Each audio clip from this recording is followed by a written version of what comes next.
Gözü bilen gören adamlaň beren görüňlerini esaslanýan İsaň durmuşy baradaky bu taryh Mattanyň, Markusyň, Lukanyň we Ýahyanyň hoş habarlaryny ýazylypdyr. Gürrüň İsaň ýzyna eýeren Magdalany Meryemiň adyndan alınıp barylýar.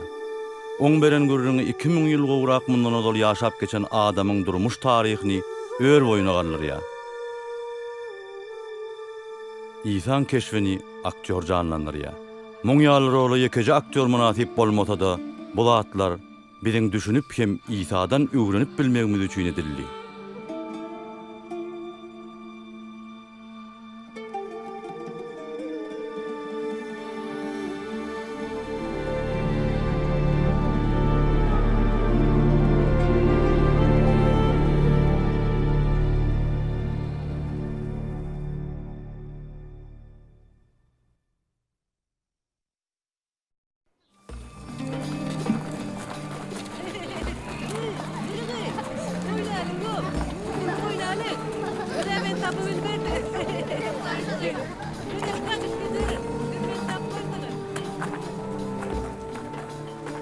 Teresene. Rehip her akşam bize ne hili gözelligi soğut berýär. Onun bize, maňa, saňa bolan söýgüsi ne hili beýik. Bar zatı yaradan Hudaýmy? Oň meniň bilen işi ýoklu. Men oň üçin kim? Belki günäsiz aýal bolan bolsam, Hudaý meni gowy görür. Ýöne men günäsiz däldir. Rehipka, onun 3 ýyllap taglimat beren wagtyny senem bolan bolsadyň, İsa taglimatam berdimi? Safira, Meryem bize o hakda gurrun versene. Hawa bize ol barada gurrun versene. bolýa, gurrun bererin. İçeri girelim.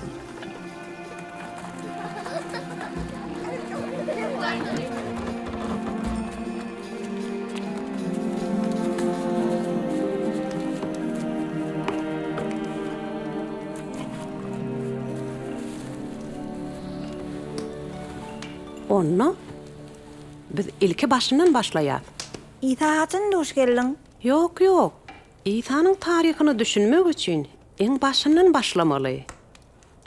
Yazgı şeyle diye.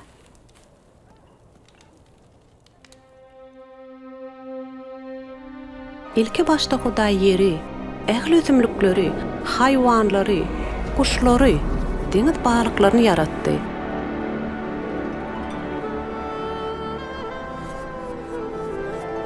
Topraktan adam ýasady. Ol onun içine ýaşaýyş demini üfledi. Ol onu adam diýip atlanyrdy. Hudaý adamyň eke bolmagy gowy däl. Oňa kömekçi de ýaradylyň diýdi. Hudaý adamyň gapyrgasyny alyp, ondan aýal ýasady. Aýal oňa baş bolmady ýaly. Hudaý adamyň kellesinden, adam onu depgilemez ýaly. Aýagyndan bir bölejek almady-da, onuň bilen deň derejede. Onuň gorag astynda bolary ýaly, onuň aýaly söýeri ýaly, gapyrgasyndan aldy. Söýgü Hudaý öz keşfini şöhlendirip, özü bilen tazlaşykda ýaşamaklary üçin erkek bilen aýaly yaradypdyr. Ol olary öz yaradan zatlarynyň üstünden yktyýar beripdir. Adam ata bile Howeny, Hudaýyň ýanyny, erem atly ajaýyp bagda ýaşapdyrlar. Bagda Hudaý olar bilen gatnaşykda bolupdyr. Ol ýerde ne jepa, ne zulüm, ne de ölüm bolupdyr. Şonu Hudaý oňa, adam, hem magaçlaryň meýwesinden iýip bilersiň, ýöne, ýaxşylygy we ýamanlygy bilme agajynyň meýwesini iýmäň, gulak asmasaňyz ölersiňiz, diýdi.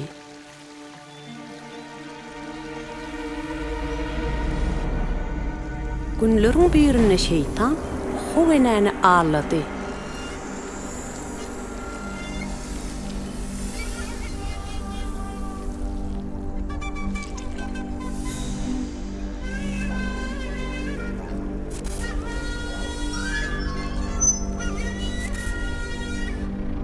Onu meýwäni ýolup aldy, onu da işledi. Adam sana da dağıtıp görmek için berdi.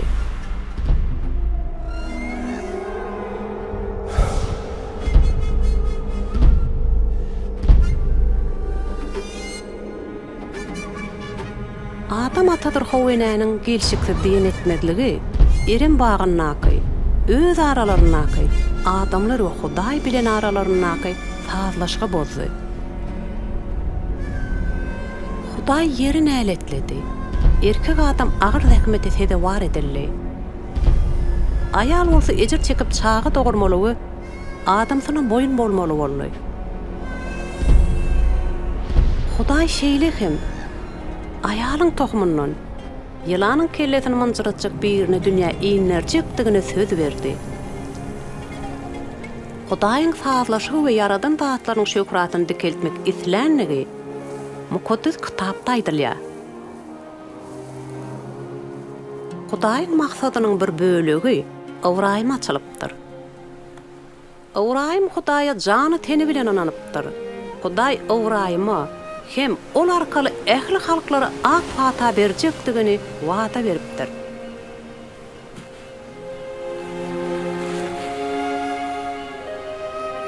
Hudaý onu kenardaky çägeler, asmannaky ýyllarlar kimin sansa sajaklar netil bermegi wada etdi. Awraýym Hudaýa ynanly. Hudaý hem onu öz gullukçysy etdi we oňa Hudaýyň dosty diýen ady berdi. Günleriň birinde Hudaý Awraýymy synap görmekçi bolup, oňa öz ogluny gurban getirmekligi buyurdy.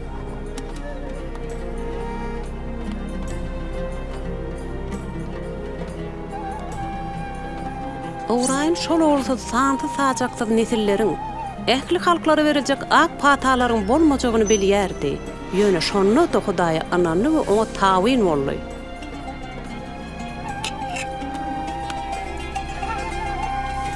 Hudaý, Awraýym, indi men sen wepalygyny bilýän, sen hatda söýgüli ogluňy da gaýgyrmadyň, diýdi. Awraýym şahalaryň içinde duran gudyny gördü. Ol onu alyp oglunyň ýerine Hudaýa gurbanlyk berdi. Hut şu gurbanlyk hem Hudaýyň geljeki maksadyny öňünden görkezdi.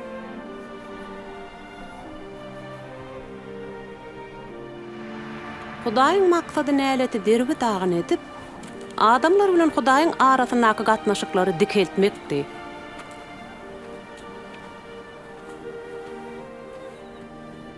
Mukaddes ýazygy dünýäniň günäleri üçin kämil gurbanlyk boljak biriniň geljekdigi hakda gurrun berýär. Peygamberler onu Mesih diýip atlanyrýarlar. Ol biziň halatgärimiz, Peygamberimiz hem padşamyz bolmaklygy mesih edilipdi. İşaýy Mesihiň gelişini suratlanyrýar. Hudaýyň Mesihi garyplary hoş habar getirir. Dertlilere şifa verir, yetirleri azatlyga çykarar we Hudaýyň halat bolma wagtynyň gelinligini oglan eder.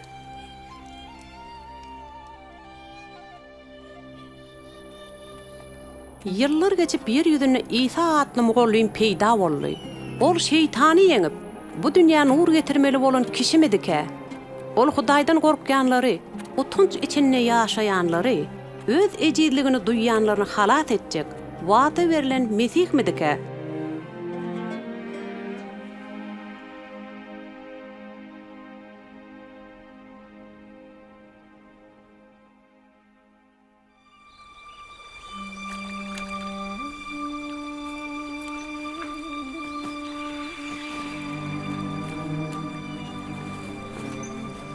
Nasra şäherine çağalykdan Yusuf atly ýigit bilen adagly bolan bir gyz ýaşaýardy. Onun ady Meryemdi.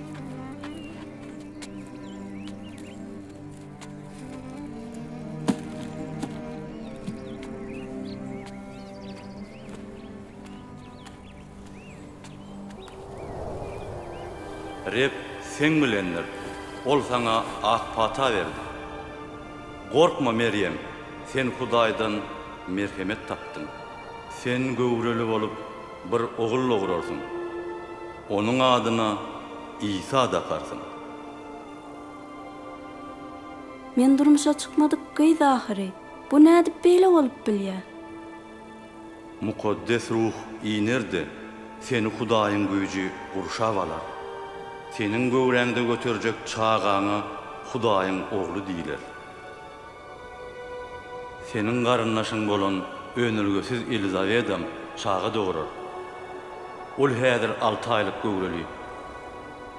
Hudaýyň başarmajagy işi ýokdur.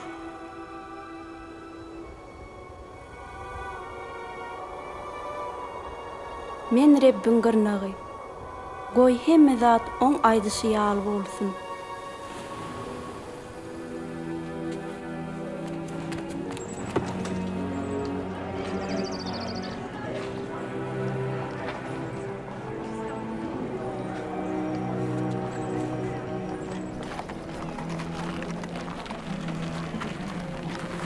Meryem Elizaveti görmäge gitdi.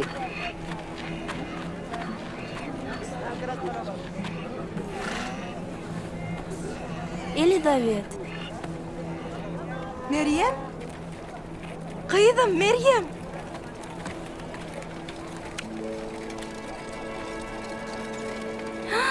hakykatdanam. Sen ayarların arasında en bağıtlısısın. Sen çağağın bağıtlıdır.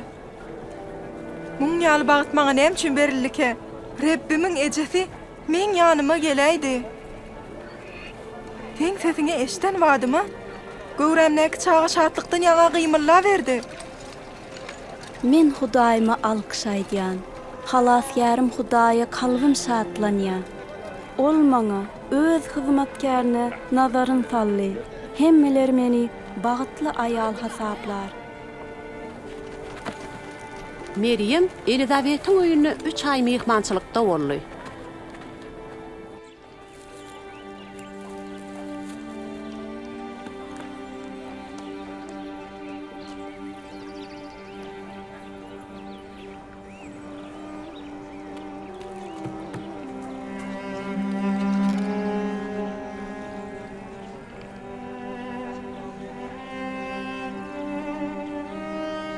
Meryem'in gowrelligini bilen Yusuf, onu ýaşarynlyk bilen boşatmagy ýüregine düwdi.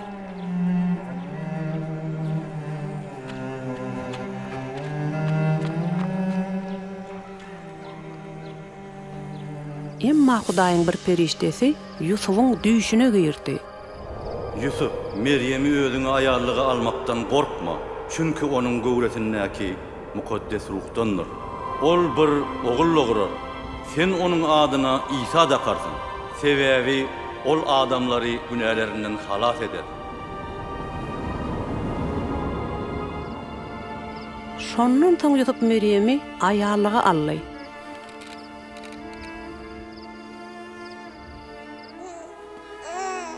İsa Beytullahymda mal ýatagyna doguldy.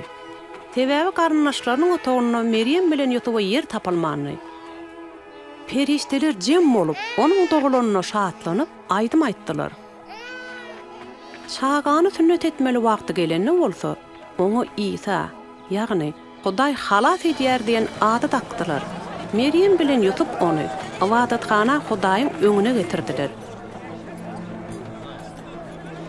Awadatxanada olara Simon Peýgamber duş geldi. Bu çağa köpleriň büdüremegi we ayaga galmak üçin Hudaýyň saýlanydyr. Ol Hudaýdan gelen alamat bolar. Köpler onun garşysyna ayaga galar. Şeýdibem olaryň pynhan pikirleriniň üst açylar. Gaýgy, ýiti gylyç deý, seniň ýüregiňe sanjalar.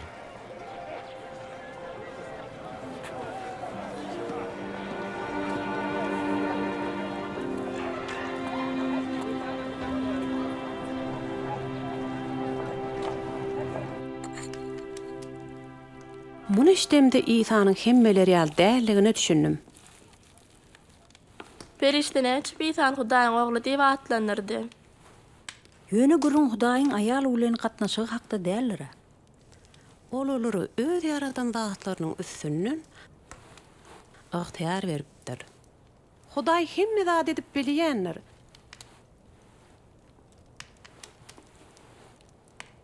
Näme onuň zokmy? İsa da edilsiz we men ýaly dogulupdy. Onun doguluşy bir keramat bolupdy. sebäbi ol ýönü bir adam dälli. Koveden çünkü Hudaýyň padşalygy ýakynlaşdy. Elizabet'in oğlu Yahya çokunurcu, Yordan deryasyna adamlary çokunuryp ýörke, Hudaý onuň üstü bile gürledi. Men size suw bilen çokunurýan. Emma menden has güýçli biri geler.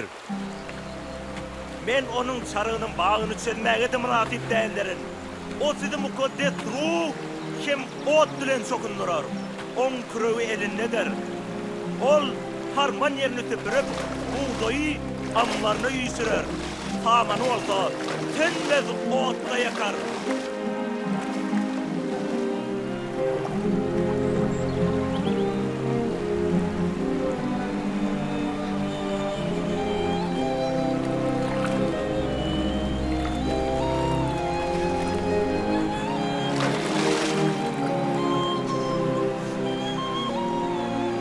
Mukaddes ruh hem gökden inen kepderi görünüşünü İsa'nın egnine gonny. Gökden gelen sesem, sen meniň söýgüli oglumsyň, men senden köp razydyryň, diýdi.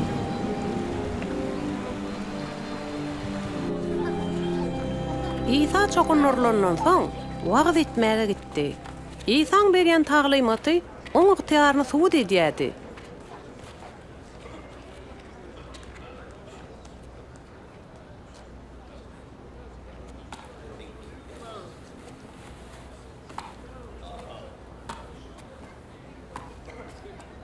Bu Meryem'in oğlu değil mi? Hawa şol.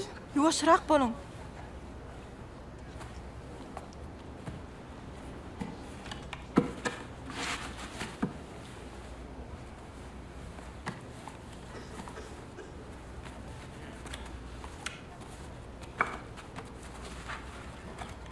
Rebbin ruhu maňa seňni.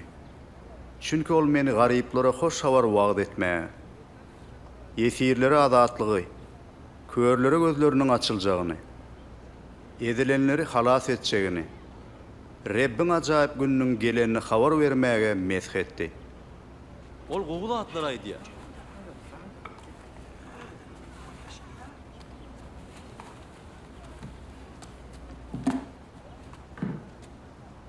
Siziň eşiden şol ýazgyňyz şu wagt berjaý boldy. Yazgı ber jay bolly.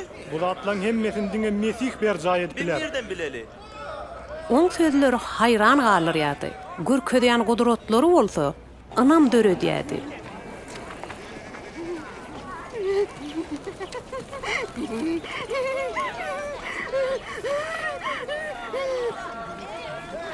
Ine şu Yine de şolla.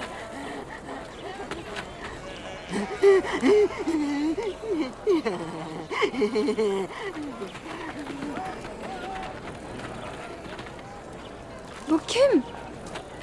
Nasralı belli mi oğlum? İsa. Salam. Salam. Nire gelýär? Ýüzüňe gaýt.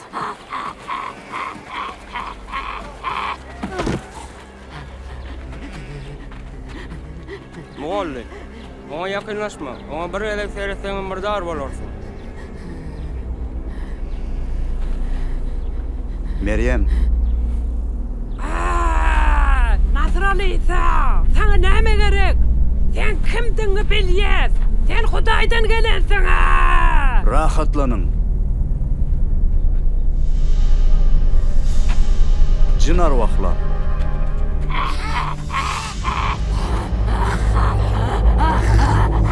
Bu ayarlan çıkıp yok bolan. ol öläýdi. Olan öldüreydi. Elinde ýürjek bolýarmy? Yok, mukaddes adam beyletmez. Meryem, Ibrahim'in kızı.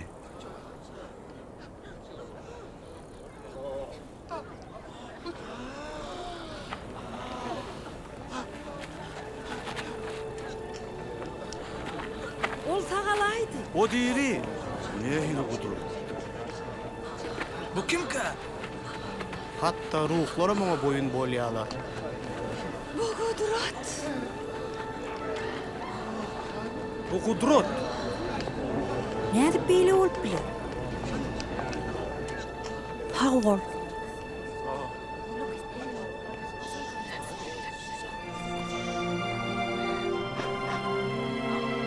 Sağ ol.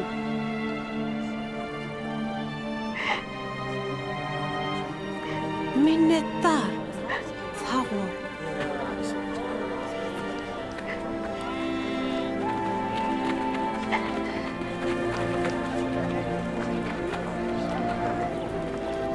Şol günden başlap men İsa'nın ýygyna düşdüm. Oň tawşyryklaryny berja edip başladym.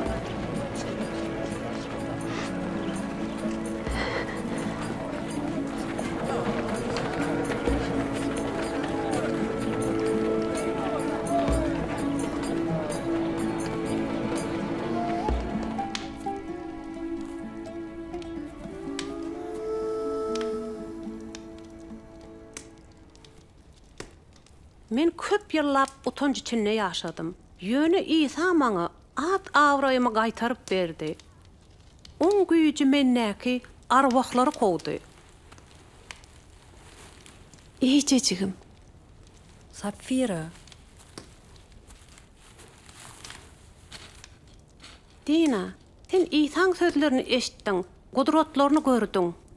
Hawa, ine men näme üçin oň hatyrasyny hemme zat taşladym. Muň ýalydan diňe men ýeki özüm däl. Oň ýanyna Petrus, Bartolomey, Matta, Ýuda Iskariot, jem 12 şägirdi bardy. Ayallardan Susanna, Yohanna, men we emlakleri bilen İsa hem oň şägirdlerine kömek eden başga da ayallar bardy. Biziň hemmemizem Hudaý tarapyndan wada berilen Mesih'e garaşýardyk. Biz hakykatdan hem halasýara garaşýardyk. Kıyın zulumy biziň üçin çekerden agyrdy. Olar biziň üçin gymmatly bolan zatlaryň hemmesini elimizden alyp, salgyt baryny ýükledi. Biziň açlygymyz hem ruhy, hem fiziki taýdanly. Biz özümizi Hudaýa tarap alyp barýan ýoly görkezjek adama garaşýardyk. Çykkansa ýagdaýly bolan görüş ýyllary bizi umytdan mahrum etdi. Şoň üçin İsa baran ýerine adamlary şol umyty gaýtaryp berýärdi.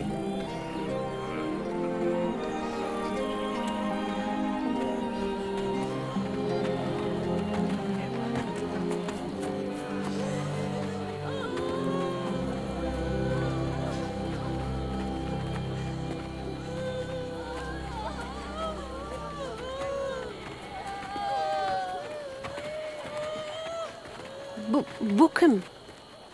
Bir ýaşy. Ol bir tulaýalyň ýekeçe perdenni.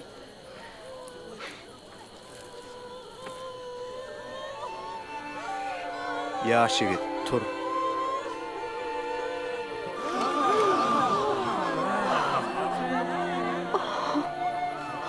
Aramızda bir beyt diýenler peýda bolupdy. Hudaý öz halkyny halas etmäge gelipdir.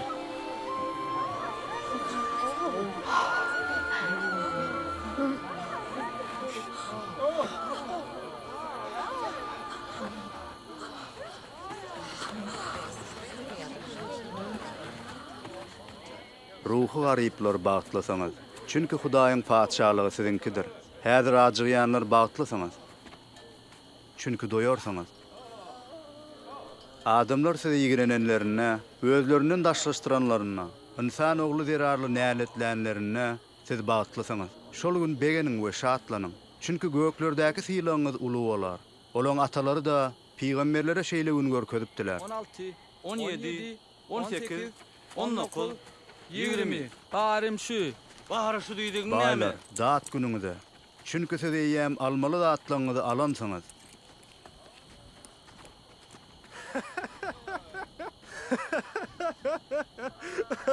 Ol baý bolmak islänik. O bir kem akly ahyryn. Häzir gülýänler dat günüňizde. Çünki möňürüp aglarsaňyz. Size öp arşa çıkarsalar daat günüňde. Çünkü olan ataları da yalan peygamberleri şeýle kabul edipdir. Ýöne kulak asýanlara diýärin, düşmanlaryňyzy söýün. Özüňizi ýigrenýänlere ýagşylyk edin. Özüňizi gargaýanlar, zulm edýänler üçin doga edin.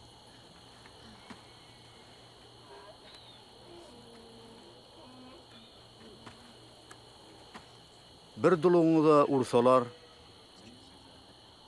beýlekiňizem tutun.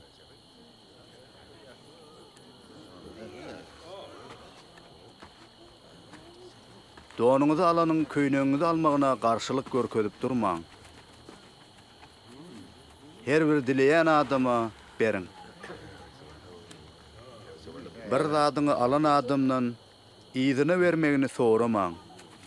Özüňizi näme edilmegini isleýän bolsaňyz, siz hem şonu edin. Eger özüňizi söýýänleri söýýän bolsaňyz, näme syýlaňyz bolar? Çünki günäkärler hem diňe özlerini söýýänleri söýýänler. Eger diňe özüňize ýagşylyk edýänlere ýagşylyk edýän bolsaňyz, näme syýlaňyz bolar? Çünki günäkärler hem şuň ýaly edýänler. Olaňa elinde girýärmi? O nädip oň bile gürleşip bilýär? Bihaya. Yok. Düşmanlaryňyzy söýün we olara ýagşylyk edin. Hemişe kardy berin. Şeýseňiz, syýlaňyz gaty uly bolar. Hem Hudaýyň çağalary bolarsaňyz. Çünki ol gadyr bilmezleri de, erwetleri de rehimlidir. Ataňyzyň rehimli bolşy ýaly rehimnar bolun.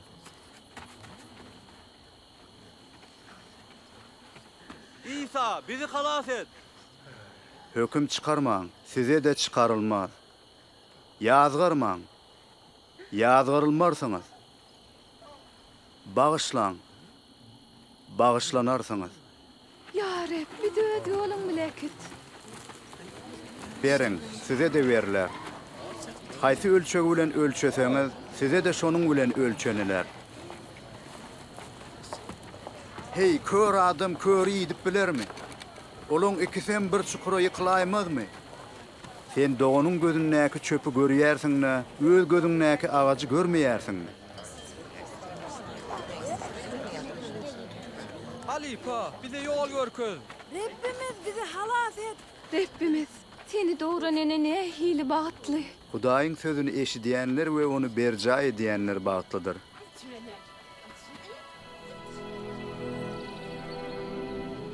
Hudaýyň hatda iň günäkär adamlary da söýýänligini, olaryň halat edilmegi we Hudaýyň suretine gaýtaryp getirilmegi mätäçliklerini İsa edýärdi.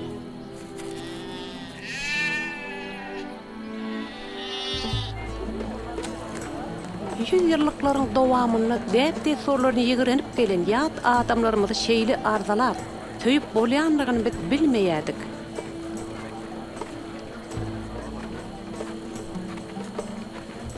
Halanılmayan bu ayal kimke? O Samaryalı ayal, düşlüklüdür ha. Bolya gideli. Biz imit almalı. Bize muallim araşyar ahiren.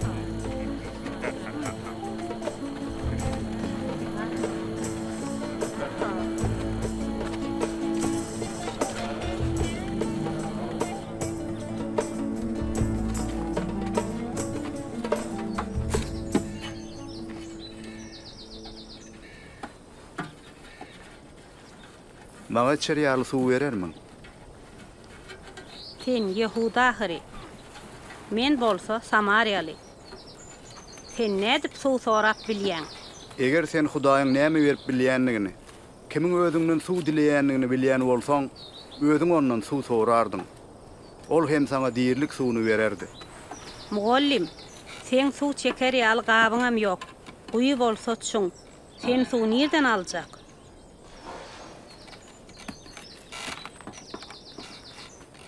Bize bu güýüni atamyz Ýakup berdi. Oň özi çağalar sürüler şu ýerden suw içipdirler.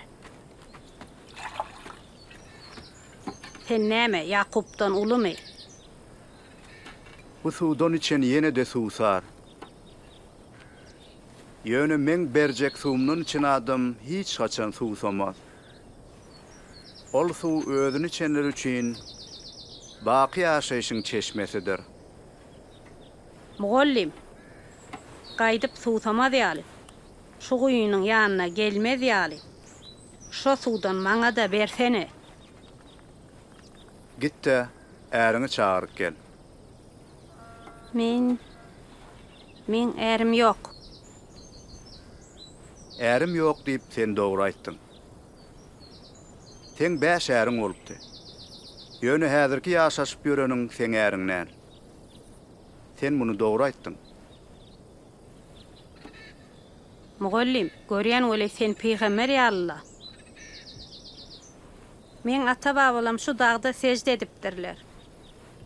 Siz Yehudiler bolsa Hudaýa secde edilýän ýer Ýerusalimde diýersiňiz. Maňa ynanay. Wagt geler ne bu dagda, ne de Ýerusalimde Hudaýa secde edersiňiz. Siz kime secde edýäniňizi bilmeýärsiňiz. Atanyň münasip bolşy ýaly. Oňa hakyky secde edýänler. Ruhda we hakykatda secde etjek wagty geler. Şol wagt eýem geldi. Hudaý ruhdur. Şoň üçin hem oňa secde edýänler ruhda we hakykatda secde etmelidirler. Anha şolay ýaly. O nädip oň bilen gürleşip bilýär? Ol onuň kimdigini bilýär. Men bilýän, bide Mesihiň geljegini. Şonno ol bide hemme zady habar berer. Hawa, şol men.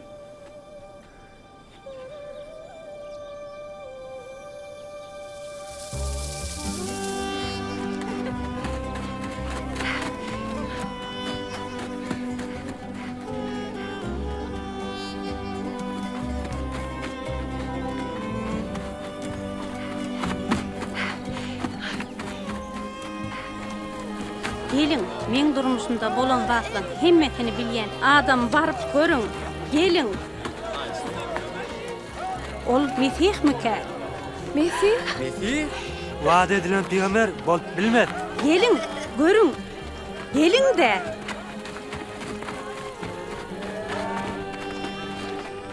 Mugallim, al bir azajyk garwan. Menne siziň bilmeýän iýmitiňiz bar.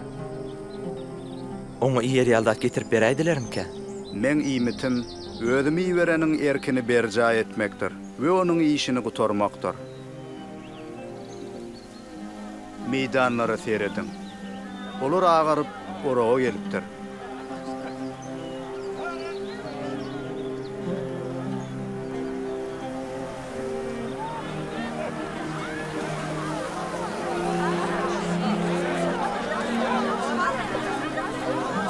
Teredin näçe adam gelýär? Samariyalılar üçin hem hoş habar.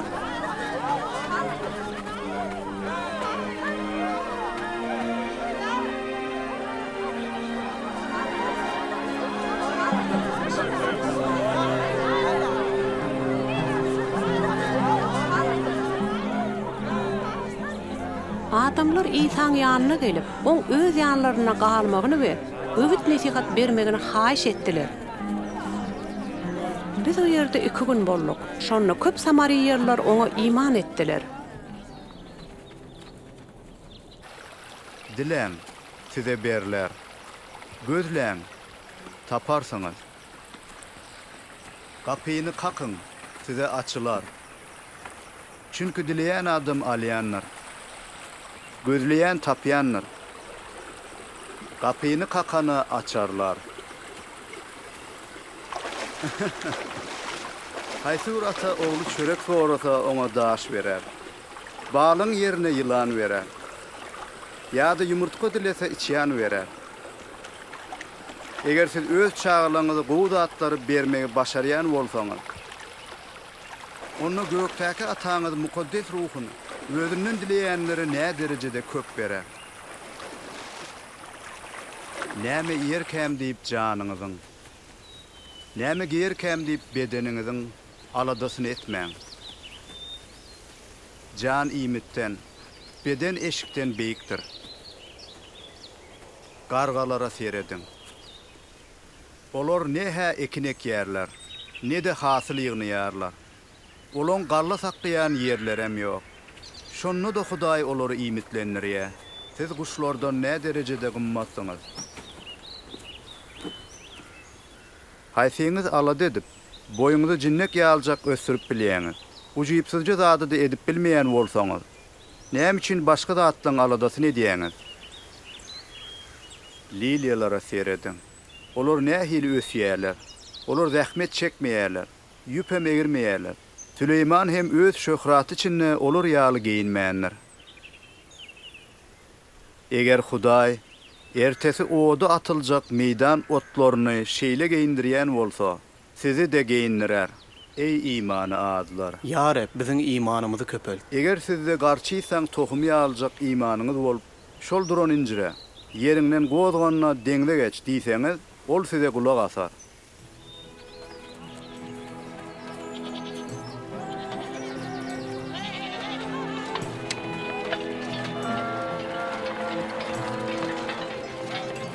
Azgınlığa düşmezlik mümkin näler.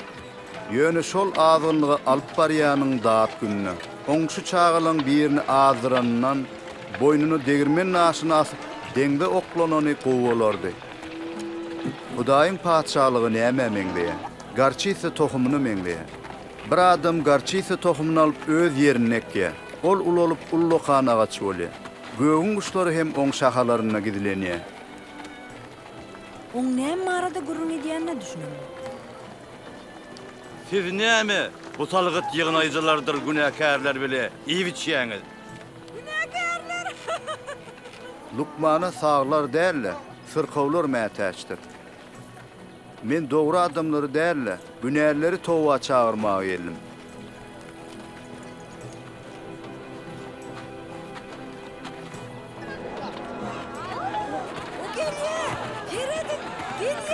İsa! İsa! Sen meni haýyş edýän. Men gyzymy halas et. Ol ölüp barýa. Ýaňy bir 12 ýaşynda haýyş edýän İsa. Men öýme gelýär-de. Oň eşiginiň etegini elimi degirsem. Şpalardım. Ýaýrus, diňle. Ýaýrus, onu gününe goý. İsa! Gyzyň öldü. Mogallyma azar berme.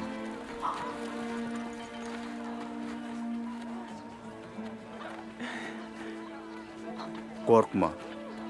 Diňe inan, ol sagalar.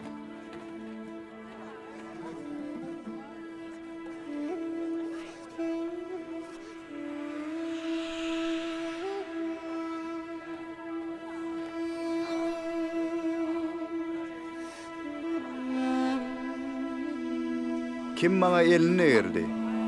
Kimdir biri maňa elini egerdi? Men özümden güýjüň çykanyny duýdum.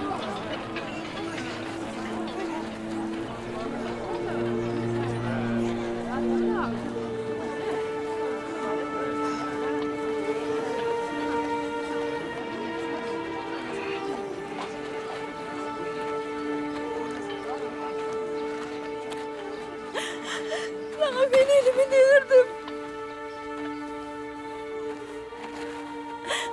12 ýylyň içidir. Kan akmadan ejir çeker. Lukmanlar elimdeki feriştelerimin baryny sarp etdim.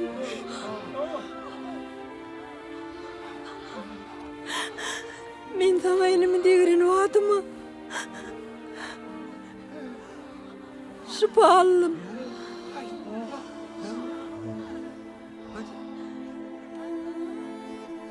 Gyzym, seni imanyň halas etdi.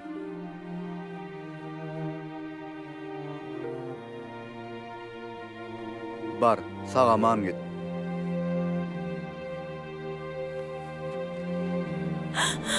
Minnettar.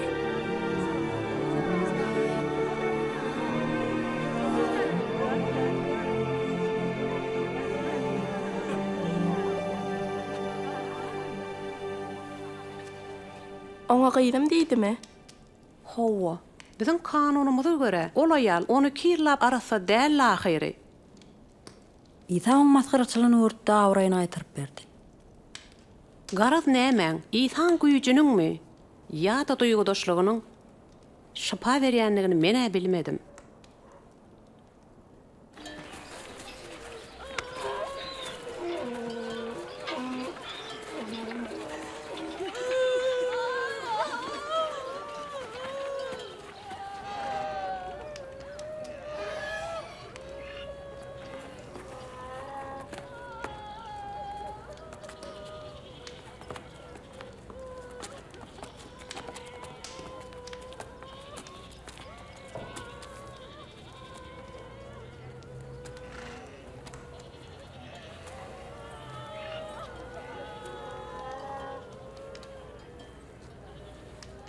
Ağlamaň. Ol ölmeýänler, uklap ýatyr.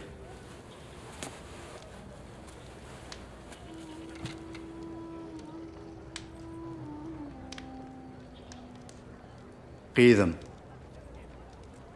Tur.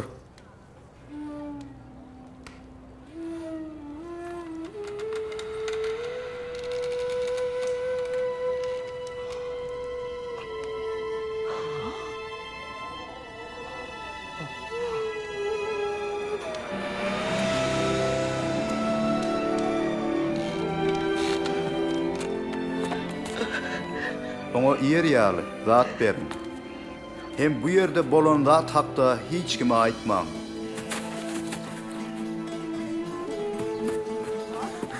Hojoynyň gyzy direlli, ol direlli, onu muallim direltdi. Hudaýa şükür. Ol diri.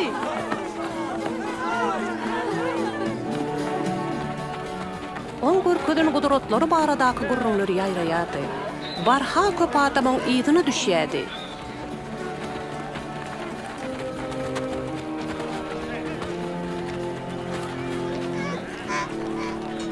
Muallim, adamları göýber. Goý olar golaýdaky owalara gidip iýmit tapsynlar. Sebäbi bu ýeri bar, çöllük ýer ahyry. Sizin özüňiz olary naharlarsyňyz. Bizde 5 çörek bile 2 balıktan başka zat ýokda.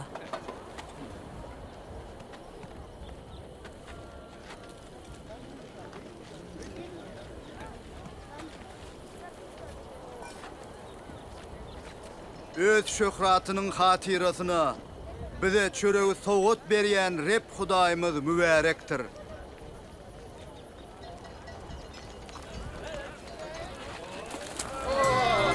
Bu Gudrat. Gudrat.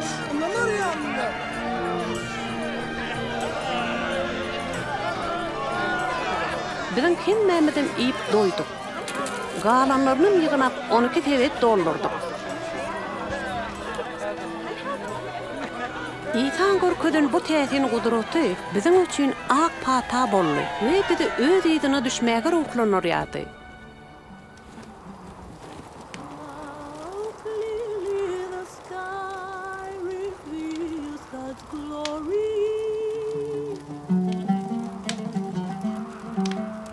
Each day announces it to the following day.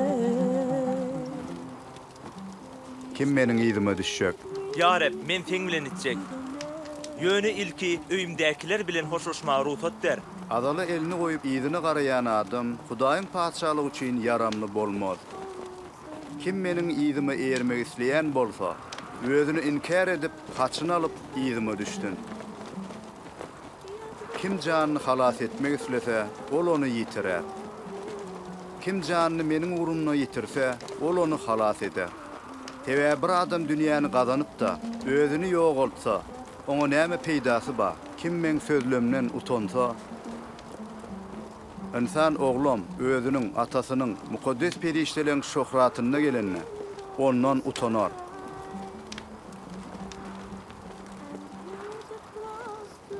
Siziň araňyzda Hudaýyň paçalygyny görmezden ölümi dağıtmajak adamlar bar.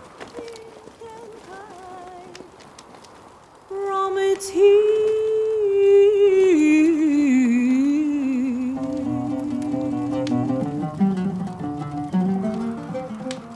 Korkma ey kiçijik süri. Çünkü ataňyz paçalygy size bermäge razy boldy. Emläňizi satyňla sadaka berin. Özüňde göklerde könülmeýän kiseler we tükenmeýän hazina taýýarlan. Ol ýere ogry goloýlaşýan näler, güýe de degýän näler. Hazinaňyz nirede bolsa, ýüregiňiz hem şol ýerde bolar.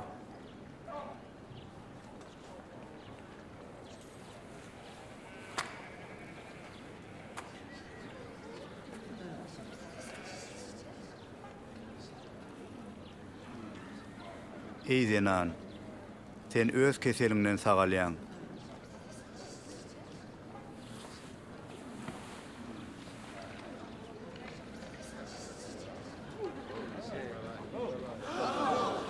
Seredin. Seredin o sagallı. Kudret. Seredin o sagallı. Gelin ne seredin? Yeni doğur Kudret. Hudaýa şöhret. 18 yıl. Muallim. Hudaý seni öz penasında saklasın. İşler ýaly 6 gün berilipdir. Şifa almak üçin sabat günü däldi. Şo günlüň birinde gelin. Ey 200'lüler. Sizin her biriniz sabat günü malyňyzyň ýüpüni çözüp onu soýakmaga äkitmeýär misiniz? Öwraýmyň şu gyzyny şeytan eýem 18 ýyl bäri dank goýupdyr. Näme onu sabat günü derdinden gutarmak bolmaýarmy?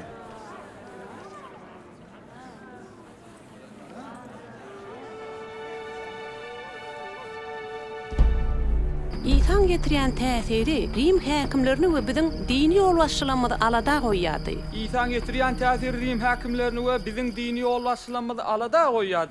Paça? Ol oğurluğun gedaylan celeplen paçası. Biz olar ýarlary köp gördük. Olar gelýärler-de ýitip gidýärler. Ýalňyşmaň. Oň ýydyny eýerýänler köpelýä. Adamlar oňa ananýa. Oň parçalygyna da nanýalar. Men size duýdurýan, eğer tertipsizlik dowam etdirilse, siz jogap berersiňiz.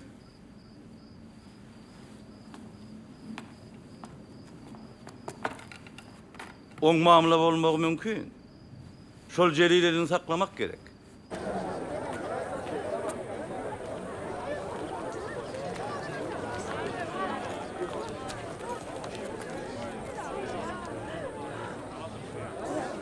Bari ýok 2 teňe. Diňe 2 teňe. Näme beýle ad? Men size diýýän.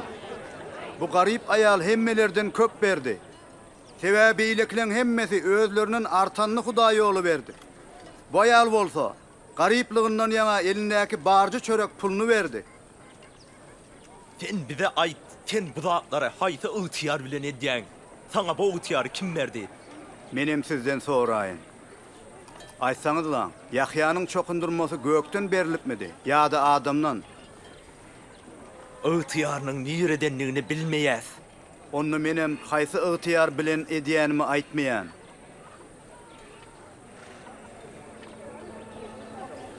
İsan ýüregi ýokolugy duşmanlarynyň diňe gaharyny getirýärdi. Şoň üçin olar onu günäkärlemegiň ýoluny gözleýärdiler.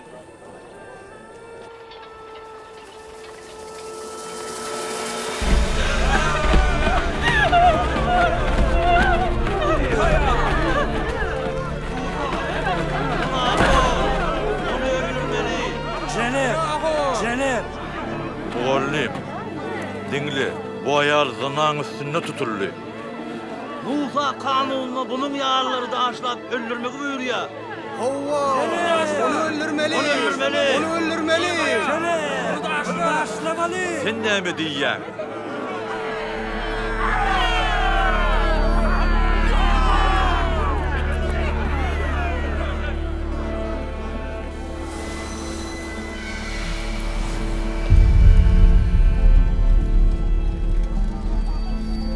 Oğlum, biziň 2 sany şaýadymydan bar.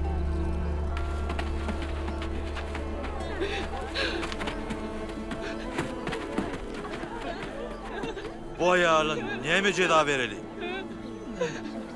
Erkek adam nerede? Kanun boýunça onam suud etmeli ahyry.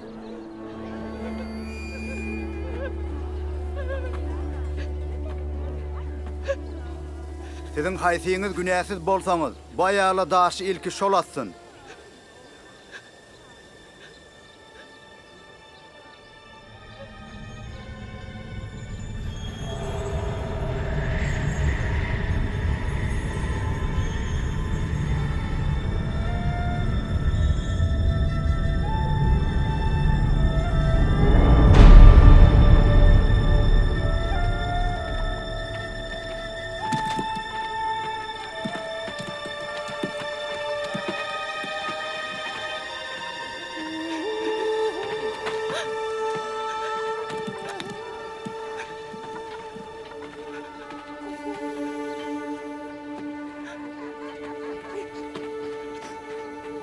Zenan. Olar nirede? Seni ayıplayanlar nirede? Hiç kimim yok. Menem seni ayıplamak.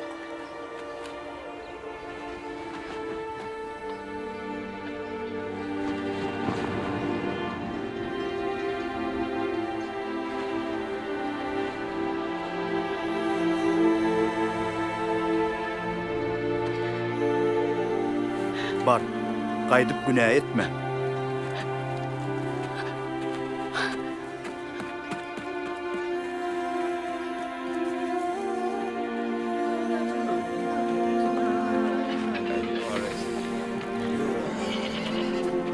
Kalkı meni götüreýdi.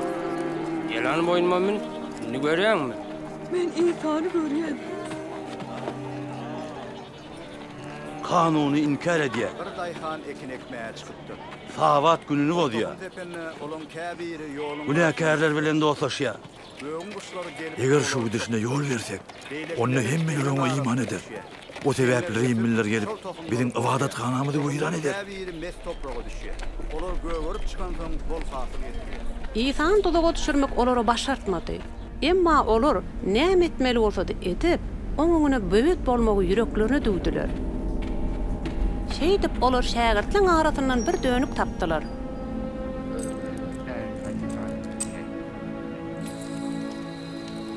İsa şägirtlerini alıp Zeytun dağına doğa etmäge gitdi. Şo gece İsa çenden aşa hasrat çekdi.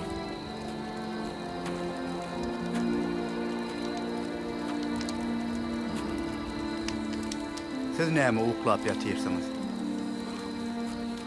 Turun.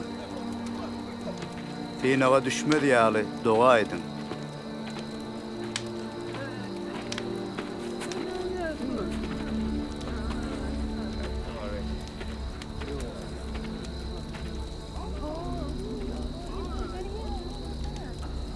Yuda.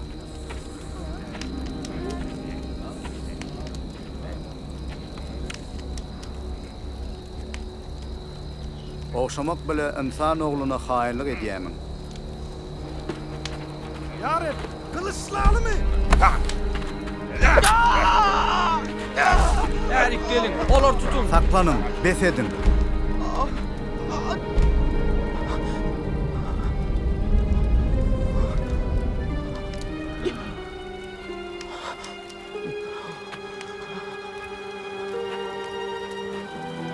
Bir garakçyny gözleýän ýaly kılıçly aydaly gelipsiňiz. Men siziň bile her gün ibadathanada bolýardym. Şonda siz maňa el gallyrmadyňyz. Tümlügün höküm sürmeli günüň geleni üçin häzir siziň wagtyňyz geldi.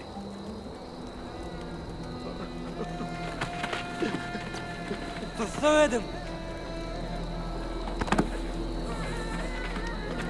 Oňa öz dosty haýynyk etdimi? Olaň şägirdimidi? Bizim hemmemiz onu gowy tanaýardyk we ynanýardyk. Gözüňiz aýraýma. Şo gece garawullaryň üstünden güllüler. Seni kim urdu? Velilik et de. Şimdi seni kim urar? Saklanın. Saklanın diyen. Onu maslahat alıp gelin.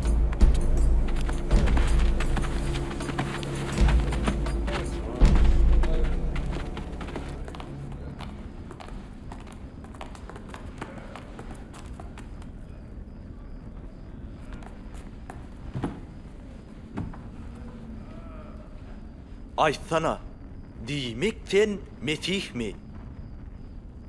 Aýtsama, siz inanmarsaňyz. Eger sorasam, jogap bermersiňiz.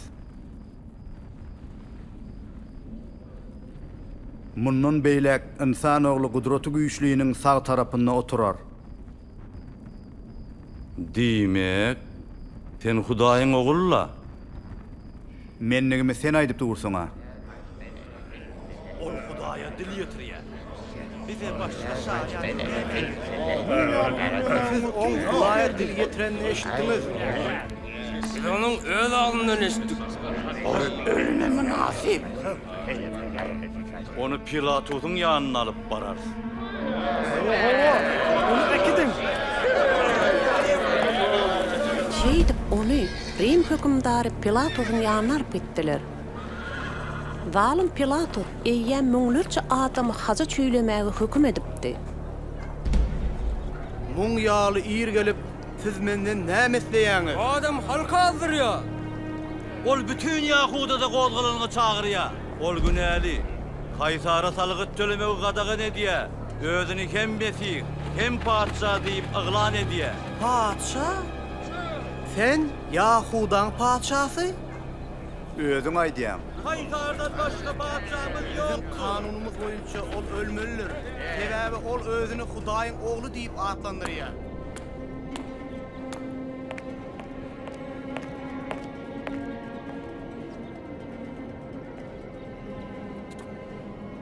Men munna ölüme münasip günä tapmadım.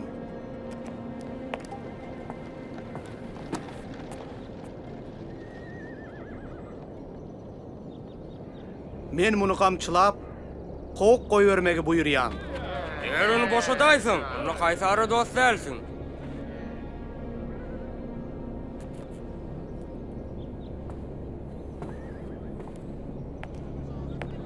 Onu haza çüýle.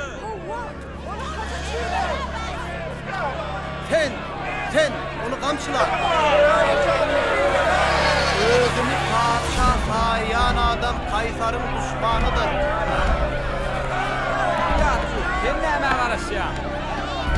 Onu ekidin. Onu öldürün. Haça çüýleň.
Sen adın näme? Men Kirneyeli Simun. Sen götürürsün. Yükler kesin.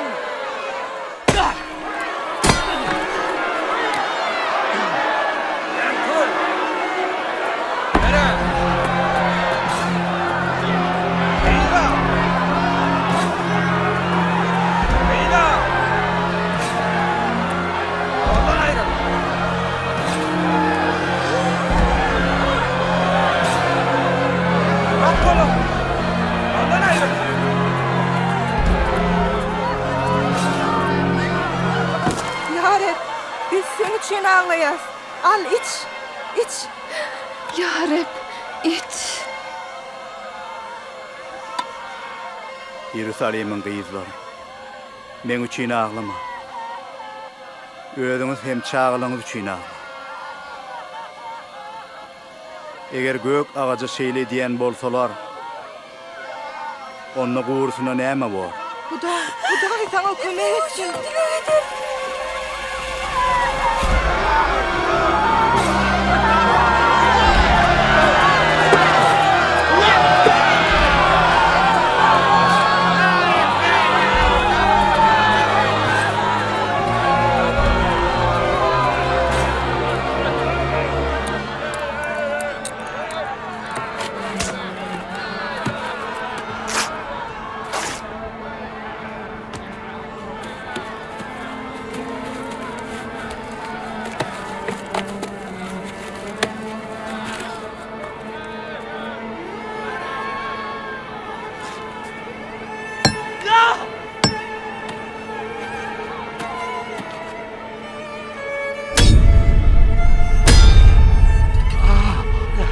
Allah'ım.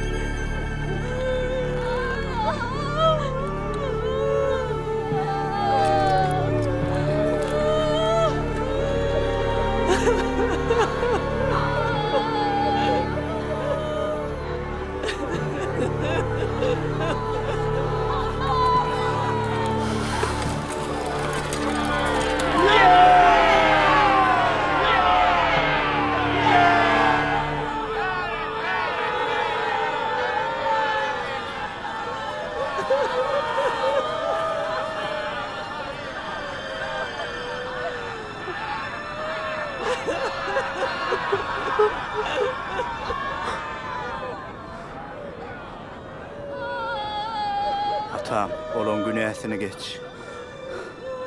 Näme diýenini özlerem bilen ok. Özüler halat etdi. Oy özünem halat etsin-ne? Eger sen Mesih bolsaň özüň halas et de, aşdan düş de. Hani kudretliğinden bir yerini görkez de. Ağaçtan atılan kişi Hudaý tarapyndan näletlenendir.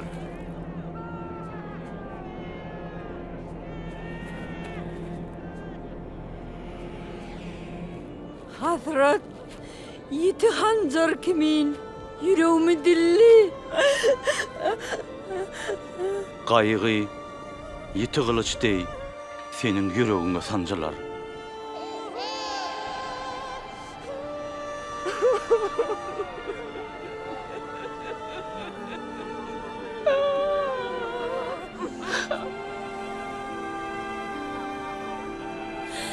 Meni bağışla.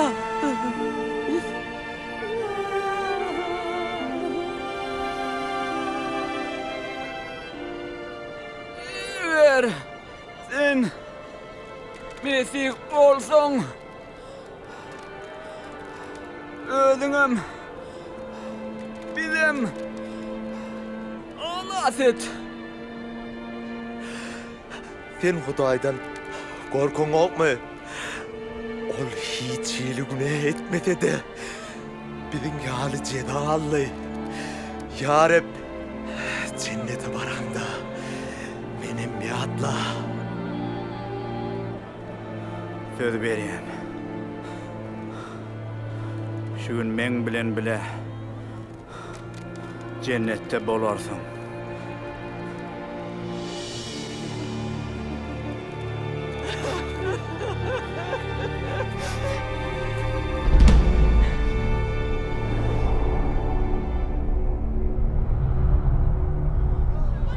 Günnüýüň gün örtany älim jakyn 3 sagatlap garalyp durdy.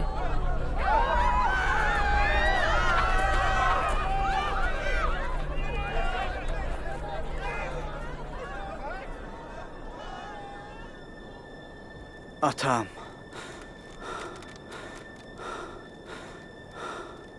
Ruhumy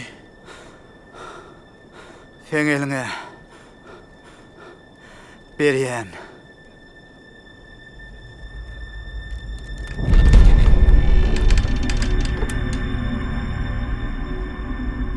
Ey Hudaý, bu adam hakykatdan hem Hudaýyň ogly eken.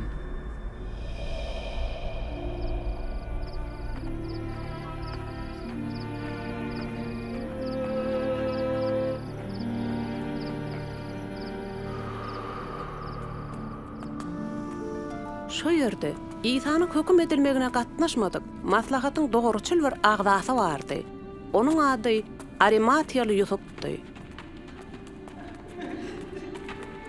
Ol sabat günü başlanýança İsa'nyň cesedini jaýlamagy Pilatusdan ruhsat aldy.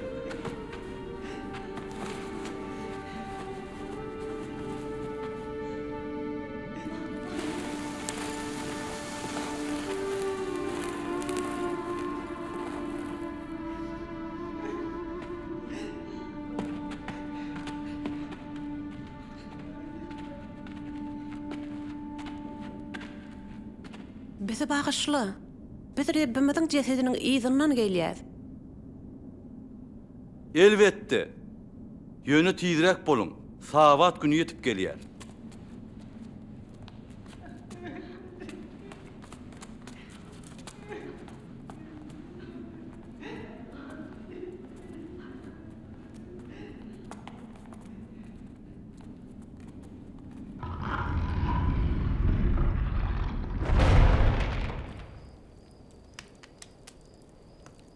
Ol näme üçin öldürilmeli?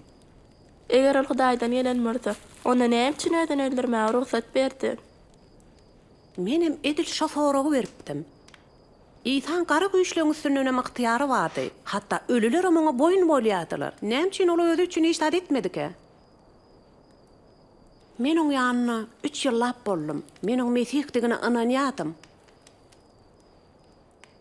Ine de ol öldü. Men nereye gitmeli? Niye hili kaygılı vaka? Yönü, şökratlı neticesi bile.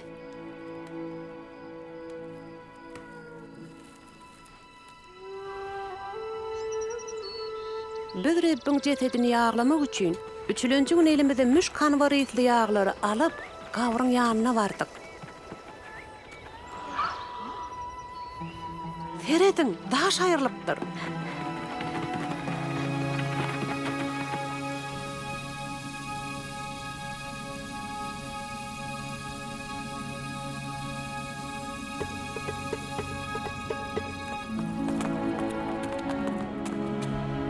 Petru, Yakup, Yahya, kulağı Kavrun ağzının akıdaş ayrılıptır. Biz o yere girdik, yöne Rabbin cesedi yok eken. Kimdir bir Rabbin cesedini alıp gidipdir? O nereye koyullarını bilen yok. Näme? Rabbin cesedi yitipdir. Barıngda, özüňizem göräýin.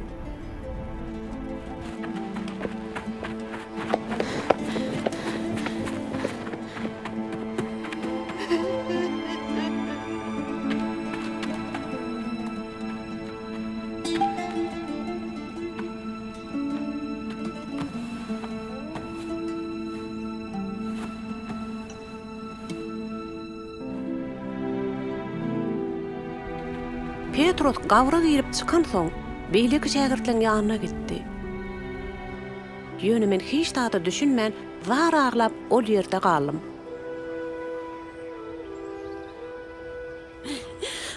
Onu eskerler.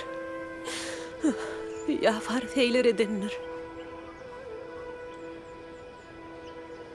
Olar hatta o aradaky atlamany yok etmegi yüreklerine dövenler.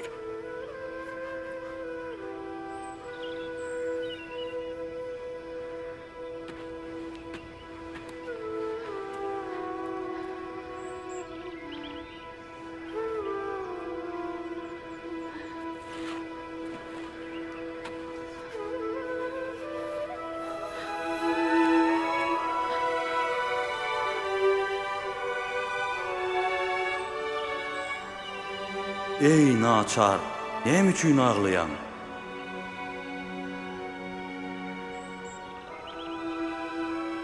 Rabbimin cesedi yetipdir. Onu nire koyurlarını bilemok. Ey naçar, näme üçin ağlayan? Sen bu yerden kimi gözleýän?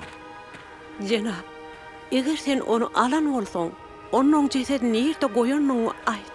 Men oň ýanyna gitjek. Meryem.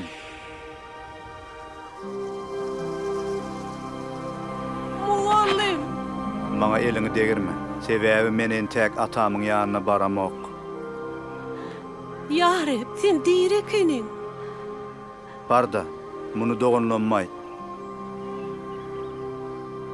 Sen bizi unutmansın. Hudaý bizi terk etmändir. Olary aýt.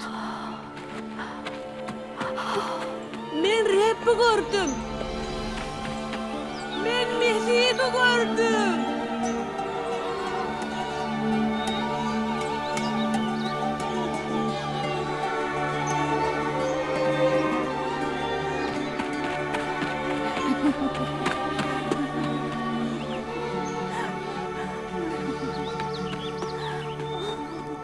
Ol ölümden nirellime? Howwa.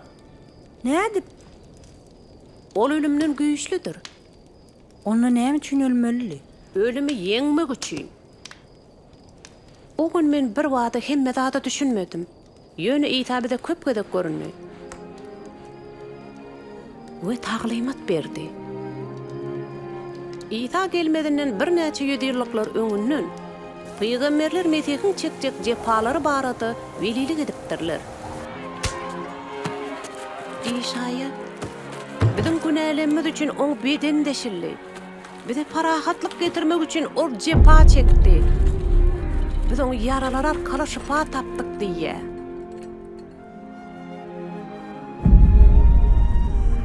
Musa Peygamber Ağaçtan atılan islenlik kişi Hudaý tarapyndan lagnatlananlar diýipdir. İsa haçda biziň günä lagnatlarymyzy we ölümi öz üstüne aldy.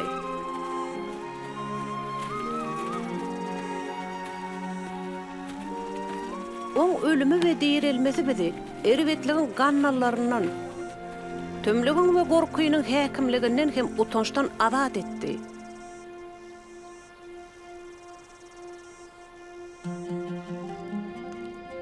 Şeýdip Hudaýyň ýer ýüzündäki hem adamlaryň öz akpatasyny aljakdygy barada owraýma beren wadasy ýerine ýetdi.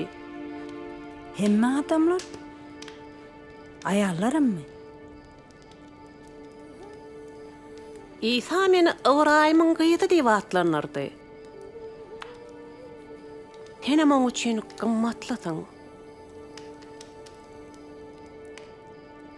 Henem gan akmasy bolan ayal we men ýaly. Ak pata münasipdiň. Indi hiç kime utanç içinde ýa-da gorkuda ýaşamak gerek gel. Hudaý bizi görýän ýa-da eşidýän däller öýdüp gorkmagam gerek gel.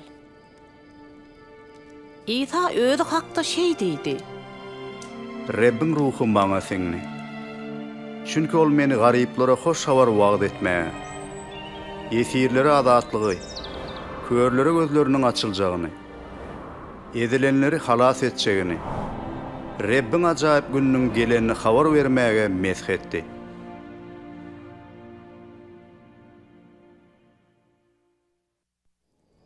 İsa hemmeleri, hatta arası hasaplanılmayan kesel ayarları da elini koyup şapa veriyedi. Ol çağaları, erkekleri, ayarları, bayları, garipları, doğru adamları ve günahkarları talaymat hem özlerinin mertebelerini qaydyp berdi. İsa adamlara şifa verdi. Arwah jynlary kowdy. Özüne onanýalary hemmesini şeytanyň gannallaryndan halas etdi. Şeýdip ol hemme ruhlarynyň üstünden ıhtiýarynyň bardygyny görkezdi. İsa adamlary ölümdenem diriltdi. Şeýdip özüniň ölüm üstünden ıhtiýarynyň bardygyny görkezdi. Şeytan bilen gara güýçler Galgotadaky haçda ýeňiş gazananyny anamly bolsalar-da, İsa yamanlygyň we ölümüň häkimligini aýaklary astyna baskalap, ölümden dirildi. Diýmek ol Mesihde. Aha. İsaň eden zatlaryny diňe Hudaýyň wada eden Mesih edip biler. Biziň anamyzy we söýgüýimizi diňe rehimil, duýgudyş, gudraty güýçli Mesih münasipdir.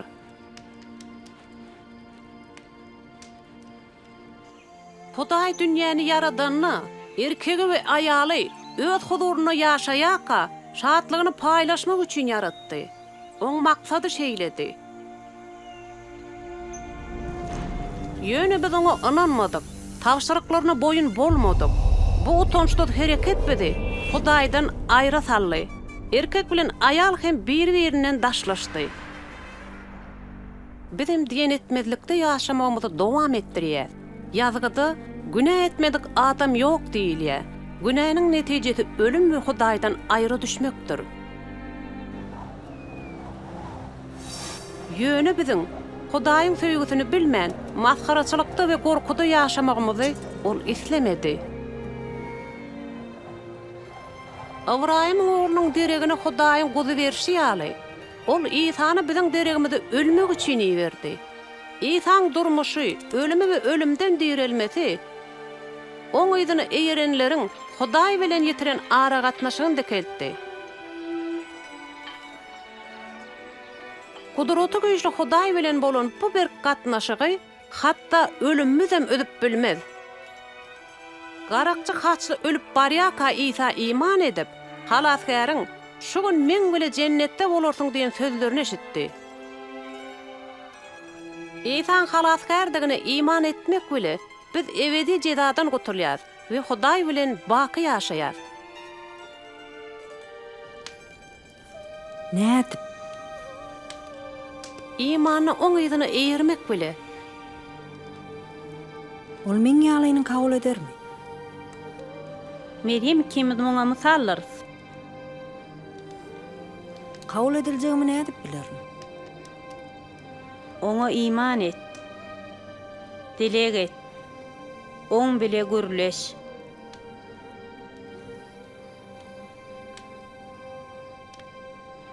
Gökdäki atam, sen mukaddes hem dogrusun. Söýgüň üçin saňa minnetdar. Men seň öňünde günäkärdirin. İsa Mesihim dünýä gelip utanç we günä lagnatyny goýran eden üçin, oň men deregime ölen üçin minnetdar. Men öz halasgarymyň ýzyna eýermek isleýän. Meni bagyşlap kabul edeniň üçin minnetdar. Amin. Amin. Amin. Minnetdar. Minnetdar.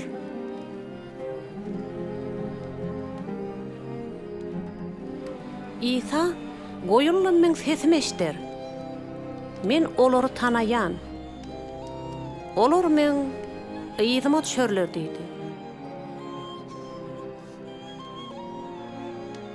Rivka, İsa seni tanaýa. Ol seni söýýär. Bu Hudaý bilen baky gatnaşyklaryň başlangaçydyr. Onu ýakyndan tanamak we oňa bil baglamak bile gatnaşyk berkär. Oňa anan. Biz oň sözi boýunça ýaşamak bilen ösýäs. İmanyny dilek etmek bile. Ara gatnaşykda hem ösýäs. İsaň şu sözlerini ýatda saklamak bile başgalary halasgar hakda gurrun berer. Hudaý size ak pata bersin. Yerde gökte ähli ıhtiyarım maňa berildi. Şoň üçin gidinle hemme milletleri şägir dedin. Olary ata, ogul we mukaddes ruhun ady bile çokundyryň. Size tawşyran bar zatlamy berja etmegi olara öwredin. Men dünýäniň soňuna çenli siziň bilenlerin. Amin.